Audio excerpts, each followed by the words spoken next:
CTV Edmonton, local breaking news with Brendan Purdy. People can be stuck in traffic for half hour, 45 minutes for what should be a 5-minute drive. Tonight on CTV News, relief on the road. A city councillor proposes changes to some West Edmonton roadways. Good evening and thanks for joining us. Traffic relief could be coming to some West Edmonton neighborhoods. A city councillor has come up with a plan to double the number of lanes for a number of high traffic, high congestion arterial roads. CTV's Connor Hogg has more. At rush hour time, it's backed up past Winterburn sometimes, so. How did you even get around, for goodness sake? Well, that's the thing, June. Yeah. People who live and work in Lewis Estates say traffic troubles are a part of life. Every day's an adventure. The neighborhood has a number of single-lane arterial roads that have become busier as the years have gone by. People can be stuck in traffic for half hour, 45 minutes for what should be a 5-minute drive. Area Councillor Andrew Knack has created an amendment that would reallocate already earmarked dollars for different West End roads to add lanes to 3 sections designated as particularly troublesome.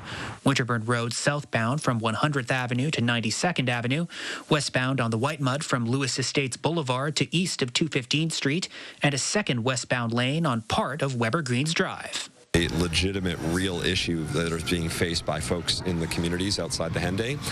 How do you say no to something like that? Anybody who drives to the West End can feel it. You can feel the unbearable traffic. River Cree CEO Vic Mahajan says Enoch Cree Nation supports the upgrade. Many of the roads in question border its land, and he says the extra lanes will ease traffic to and from Enoch and the casino. He says Enoch leadership is contributing a third of the cost of the White Mud expansion. The province and the city will pay the rest. Mahajan says the improvement will benefit anyone who finds themselves in the West End. No one wants to be sitting in their car majority of the day or a certain portion of the day. So it just gives better access to the city and the residents of the city to use some of those facilities that we are building. Relief on the horizon for drivers, with sympathies extended from those who don't. I just stay in my little house. That's it. Connor Hogg, CTV News, Edmonton. The vote on Knack's spending amendment carried 10-2. Edmonton Public Schools says it will be sending home confirmation forms for students who want to compete in female sports. All Alberta schools must confirm the eligibility of female student athletes 12 years or older as part of the UCP government's Fairness and Safety in Sports Act. EPSB says parents of students under 18 will have to confirm they understand and that their child meets the eligibility requirement. Confirmation of eligibility is only needed for those wanting to take part in female-only competitive school sports. EPSB says there's no eligibility requirement for students to participate in regular classes or events like intramurals. Several award-winning books may be removed from Edmonton Public School libraries for containing explicit sexual content. A former Edmonton School Board trustee was sent an internal document with a working list of books flagged for removal. A Handmaid's Tale, written by renowned Canadian author Margaret Atwood, is among them. So is Aldous Huxley's Brave New World and Forever by Judy Blume. It comes after a ministerial order by the education minister. The former school trustee has serious concerns. It's pretty hard to think of a book like The Color Purple, for example, and say that's a pornographic novel. Does it include, sometimes upsetting content about, sexual assault? Yes, it should, in terms of what the story it's telling. I don't think that we should be always saying that we shouldn't have these conversations with youth. We should. The Public School Board wouldn't share the list of books with CTV. The board chair did tell us staff worked over the summer to ensure only books that met the province's criteria would be removed. She says the board has concerns and voiced opposition before the order was issued. The education minister says it didn't provide a list of books to remove to the school division. He says he's asked Edmonton Public to clarify why these books were selected to be pulled and will work with them to ensure the standards are accurately implemented. A boy has died in hospital after coming into contact with a wire from a downed power line earlier this week. The boy was airlifted to hospital Tuesday afternoon from the Warburg area southwest of Edmonton. He was in critical condition at the time. RCMP say the boy has since died. His death is not criminal. Occupational health and safety are also investigating because it happened on a work site. A former junior high principal in Edmonton has been charged with sexual exploitation. Police say they were told earlier this year a girl had been sexually assaulted by one of her teachers a number of times between 2004 and 2008. The teacher was later hired as a principal at a different school. John Paul David Cooper was arrested yesterday and released with conditions. The 51-year-old isn't allowed to visit any public swimming areas, schools, playgrounds, or libraries. Edmonton Public Schools says it's aware of the charges and will continue to cooperate with the investigation. The search for two people whose canoe capsized has now turned into a recovery mission. It happened southwest of Calgary on Upper Kananaskis Lake Tuesday afternoon. Two other people in the canoe were rescued. CTV's Terry Fikowski reports. The stunning scenery and peaceful water overshadowed by a somber scene. Paddleboarders and other visitors to Upper Kananaskis Lake were asked to head to shore as an RCMP dive team scoured the water for a missing man and woman. Going across and then to start a hike, but we ended up being pulled around by the authorities and the conservative officers just for safety reasons because they were going to do a search. RCMP and Kananaskis emergency crews were called around 4 o'clock Tuesday afternoon after a canoe capsized with 4 people inside. Bystanders jumped in to help and were able to pull a 30-year-old man and 34-year-old woman from the frigid water, but couldn't save a 34-year-old man and a 33-year-old woman. None of them were wearing life jackets. More than 2/3 of water-related deaths are related to capsizing or falling overboard from boats or canoes, and life jackets are like seatbelts. They only work if you're wearing them. Mounties say this incident is tragically similar to another in K Country after 2 people drowned after a canoe capsized in Barrier Lake just a week ago. In the Kananaskis area, those are all glacier-fed lakes. They're extremely cold. Even if you're a strong swimmer, you hit that water and that extreme cold, it's going to put everyone to their limits. So those are, we need to take those precautions. The 4 were part of a group of 7 international visitors camping nearby while on vacation. Frequent visitors to the area say it's not unusual to see tourists unaware of the safety precautions needed heading out on the water. Yeah, you see it sometimes where it's like, yeah, you really should have at least a life jacket. Water can be a lot colder than it feels when you're getting in. The dive team conducted a sonar search of the lake Thursday, focusing much of their efforts around an island. A reminder for those on shore that tragedy can strike at any moment on the water. That is awful. Keep prayers and stuff for the families and stuff like that, just for peace. Definitely hard. RCMP say a significant amount of personnel involved in the recovery efforts, including, of course, their dive team. There's also Kananaskis Emergency Services, Parks Canada also assisting with personnel as well as dogs to search the shoreline. We've also seen helicopters from above. A 64-year-old man is in hospital, seriously injured after being stabbed in a Canadian Tire parking lot this morning. Police say 2 men who didn't know each other argued before one man stabbed the other unprovoked and fled on a bike. Witnesses gave police a description of the suspect, and a 33-year-old man was arrested near the store at 96th Street and 162nd Ave. The victim is in stable condition in hospital. Police say charges are pending. Edmonton Fire Rescue says a fire at a business this morning started outside the building.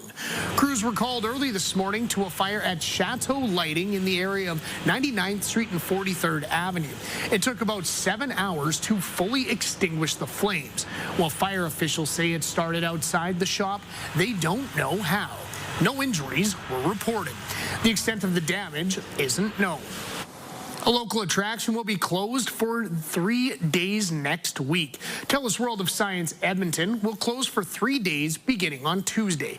Staff say they see about 500,000 guests every year, which engage with their exhibits through hands-on learning. There's a little bit of wear and tear that comes with that, so we take this time each year to clean up the place. Everyone grabs mops and brooms, and we get together and clean and shine everything up, so we're looking good for fall. The Science Museum will reopen next Friday. It's also preparing to welcome its newest exhibit, Jurassic World, in October. A classic Canadian store appears to be opening a new location in North Edmonton. As CTV's Evan Kenny reports, it's unclear who owns it or what it'll look like, but we're told that Zellers is returning. It's not an official announcement by them.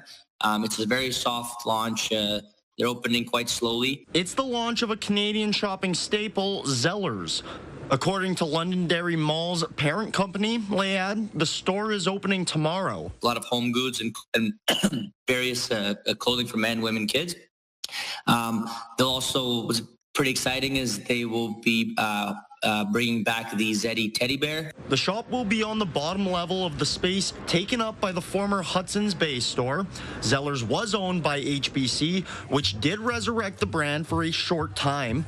Earlier this year, Canada's oldest company and its intellectual property was sold to Canadian Tire, including the Zellers slogan, "The lowest price is the law." However, in a statement, Canadian Tire says its purchase did not include the Zellers brand. Regardless of who owns it, some Edmontonians are happy it's returning. What are your thoughts on Zellers coming back? I'm super excited. That's my era. I grew up going to Zellers, so super excited. It's always been, I don't know, cheap place to shop, and yeah, it just reminds me of being a kid again. I like it. I used to shop at Zellers lots before they went away, so I'm glad to hear they're coming back. Layad couldn't give away too many details, like if the store will include a restaurant. It does expect more people will come through Londonderry Mall to see it for themselves. Evan Kenny, CTV News, Edmonton. Alberta is projecting a $6.5 billion deficit in its first quarter economic update. That's more than $1 billion over its budget forecast. The province calls it a perfect storm of lower oil prices, weaker global demand, and higher spending on health, education, and public sector wages, paired with population growth pressures. Alberta has lowered its oil price forecast to $63 US a barrel, cutting into revenue. Economists are encouraged by increased oil production and the Trans Mountain Pipeline expansion, greatly helping narrow the price gap between U.S. and Canadian oil. The province says it will dip into its contingency fund to deal with higher costs. $700 million will be used for wildfire efforts and disaster relief. Another $750 million will cover other increases. Taxpayers-supported debt is projected to hit more than $84 billion. The Canadian Taxpayers Federation says that amount alone is enough to build 3 new hospitals. They got to figure out a way of managing healthcare without it breaking the bank. Because if you take a look at this budget, it's increasing in costs still. Year over year over year. Albertans want our government to be frugal, provide the services they need, and look for efficiencies and opportunities to speed up economic growth and stability. That's exactly what we'll do. The finance minister says housing starts and consumer spending are stronger than anticipated, showing some signs of resilience in the economy. A heat wave like the one Edmonton is experiencing right now is unusual, especially this late in summer. 3 daytime high records were broken this week, with more expected as we head into the long weekend. CTV's Amanda Anderson explains. Temperatures in Edmonton soared above 30 degrees for a 4th straight day. Hot, sunny weather, some are soaking up. Because very soon start winter. But it's the kind of weather unlike anything one Environment and Climate Change Canada climatologist has seen before. The fact that these temperatures are occurring and record-breaking at this time of the year has people like myself who've been in the business half a century shaking their head. I mean, this is quite something. Temperatures are at least 14 degrees above the norm for this time of year. The warmest temperatures of the entire summer are right now. You're in the midst of it. Today may be the warmest day in Edmonton all summer. Even before the noon hour, some hit the local spray park to cool off. while staff at the Happy Hound Play Park added a splash park made just for the four-legged Edmontonians in their care. So a lot of dogs don't want to jump in the full water. This allows them to have water play in the spray at their comfort level, keep their temperatures down, because again, they don't sweat, so they need that cool on their paws. There are some businesses hoping to capitalize on this weather while it lasts. A lot of people book once they know what the weather's looking like. So when it's hot like this, I'll get tons of calls. And cancellations, maybe depending on the heat, but not as much as people canceling because of the rain. Philip says 3 daytime high records have been set so far this week. It's hard to break a record in Edmonton. Your records go back over a century, 1880. He says records are usually broken by 1/10 of a degree, but at least one of the records this week was higher by 2 degrees. It is really historic in many ways, and I'll tell you what's bringing it. It's this gigantic high pressure area. It's a ridge. Some people call it a dome. I call it a ridge that is just parked over Alberta and British Columbia. By the end of the weekend, he says Edmonton will have had at least 14 days above 30 degrees, 10 more than the yearly average. Amanda Anderson, CTV News, Edmonton. Just ahead, more than just a full stomach. We look at a new service being offered at Edmonton Food Bank. Plus, pick your own produce. We swing down to a Red Deer farm to check out this farm operating for generations. No better strawberry than a strawberry picked at 4 o'clock in the afternoon where it's warmed from the sun all day.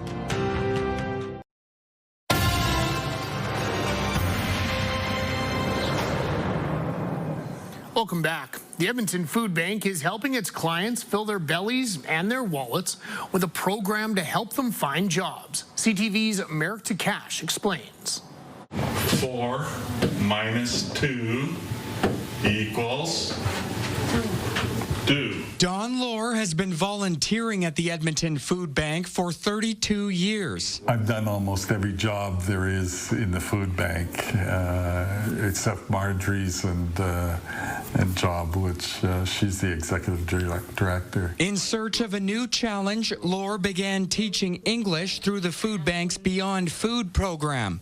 The program helps new immigrants learn new skills in order to find jobs. We identified a gap in services in our community, and people who are coming to receive food needed other options to help them over time become more food secure. The program helped 3,800 people last year with classes ranging from math to taxes. Our unemployment rate in Edmonton is quite high, so the Beyond Food program has been helping people with resume writing or some basic skills that will enhance their backgrounds so that they are more marketable and have a greater opportunity of securing a job. 4 new Edmontonians from Eritrea are in Lohr's advanced English class. Lual Fisa moved to Canada in June. He took his first English class in July, and he's been making strides ever since. Now I'm good. I'm understand after the teaching. Lohr says with extra practice, students should be able to get a solid grip on the English language in 6 or 7 months. To go to school even, you need to know English. And you need to know English well enough to be able to understand instruction on a job. Anyone can join the Beyond Food program regardless of whether they use the food bank. Merrick to Cash, CTV News, Edmonton. A Red Deer family farm has been operating for decades. One of its highlights is providing a hands-on experience for visitors. CTV's Miriam Valdez-Carletti has more on the farm's legacy and how it stays connected to the community. The Jungle Farm in Red Deer has been in Leona Staples' family for more than a century. Since then, it's just come through the generations. So I am the 4th generation that's been farming on the exact same land. While the name might suggest exotic animals on site, it's actually a produce farm growing all kinds of fruits and vegetables. Zucchini and potatoes and peas and beans and broccoli, cauliflower, cabbage and beets and Swiss chard and corn. Their farm operates by letting people come and pick their own produce, a highlight for children when visiting. What do you like about being on the farm? Picking strawberries. I like picking carrots. Strawberries look really good, so I'm excited to eat them. Staples says their strawberry fields are a fan favorite. No better strawberry than a strawberry picked at 4 o'clock in the afternoon where it's warmed from the sun all day, nice and red strawberry, and the juices drip out of it. A hands-on experience is important for Staples. She says having people pick the produce they eat, especially children, gives them a better understanding of where their food comes from. I just had a note from a mom who was in our ABC program who said, there is nothing more beautiful than having my daughter chomp on cauliflower like it was an ice cream cone. Just gives them the experience of picking berries out in a farm instead of buying it at the farmer's market or in the store. Education is part of the Jungle Farms mission. It's a huge part of Alberta to have the farms available and here to pick fresh produce and support our local economy. You don't need your own farm to flex your green thumb, giving people a chance to pick their produce right from the source. In Red Deer, Miriam Valdez-Carletti, CTV News. After the break, honoring an Edmonton icon. A local fundraiser is renamed in Joey Moss' honor. He had friends that were the Oilers, the Elks, but he also had lots of friends that lived at Winifred Stewart.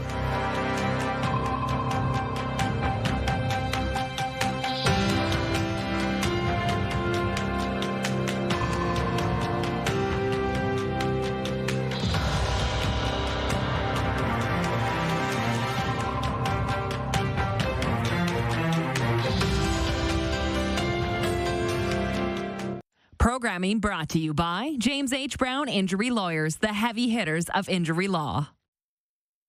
Well, the extreme heat continues to blanket most of Alberta, including Edmonton. Yesterday, daytime highs of 33 degrees, breaking record highs as we look towards today's daytime highs, 32 for the city. Very similar in Grand Prairie as well as Fort McMurray. Now, the warmest part of the province, Cold Lake, at 34 degrees. As we look towards our friends in southern Alberta, things are starting to cool off, where Calgary, 27 degrees, Lethbridge as well as Medicine Hat also sitting around the mid to the high 20s. So things are starting to change for the better in terms of relief from the heat, but really sticking around for into the weekend. Clear conditions as well, sunny skies, so not much in terms of precipitation. As we do look towards the later part of Friday evening, there is a couple of isolated showers that may pop up just west of Lloydminster, but it really isn't going to affect the Edmonton area. Again, Saturday into our Sunday, it's looking pretty clear and pretty sunny, so really looking forward to the Labor Day long weekend. As we look towards tomorrow's morning lows, cool, a little bit of relief as well. 13 in Fort McMurray, 12 in Cold Lake, Slave Lake 14 degrees, Grand Prairie and Peace River sitting at 12 degrees. But then pay attention to the daytime highs for tomorrow. It's nearly a 20-degree difference. Peace River, daytime high 32 degrees, Grand Prairie 33, Whitecourt at 30 degrees, Cold Lake, Vegreville 32 as well. So things are going to stay nice and hot. The heat warning still going to be remaining in place until at least Sunday. As we look to tomorrow for southern Alberta, 30 degrees in Red Deer, sunshine, 31 in Jasper, Lloydminster. A little bit of relief with a little mix of sun and cloud, but temperature is still soaring to 32 degrees. As we look at temperatures here in Edmonton, take a look. We are in for another sunshine, 32-degree day. The record was set in 2023, 32 degrees. May meet that for Friday. But then Saturday, 30 degrees, 1940, 32 degrees was the record that was set. Then we get into our Labor Day, 30 degrees, really nice to wrap up the month of August. And then back to school for Tuesday, we're going to get back to seasonal conditions, 25 degrees. So back to those average highs. A local organization that helps people with developmental disabilities is honoring Joey Moss by renaming a long-standing fundraiser. You got it. Keep going. The name change was celebrated today at the Joey Moss Memorial Golf Classic. Winifred Stewart's Empties to Win initiative will now be known as Joey and Friends Empties. He had friends that were the Oilers, the Elks, but he also had lots of friends that lived at Winifred Stewart where he lived. And those folks, too, need access to employment opportunities, someone to take a chance on them. And what we're sure of when people do that is that it's going to be good for the employer and also good for the person.